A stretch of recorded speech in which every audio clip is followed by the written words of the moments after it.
আমি তো আগের দিনই বলেছি, আবার বলছি যে এই মুহূর্তে রাজ্যের পুলিশ মন্ত্রী হিসাবে এবং রাজ্যের যে মন্ত্রিসভা আছেন মুখ্যমন্ত্রী নেতৃত্বে চলুক। আগামী নির্বাচনও মুখ্যমন্ত্রী এবং অভিষেক বন্দ্যোপাধ্যায়ের নেতৃত্বে ইলেকশনে আমরা লড়ব এবং সেই সঙ্গে মুখ্যমন্ত্রী চতুর্থবারের জন্য আবার মুখ্যমন্ত্রী হন,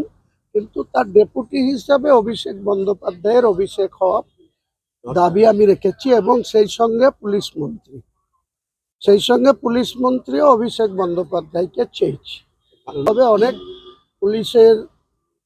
আরো শৃঙ্খলা পরায়ণ বা আরো বেশি পরিশ্রম, পুলিশের কোথাও ছোটখাটো গাফিলতি আছে কিনা সেটা ফুল টাইমের একজন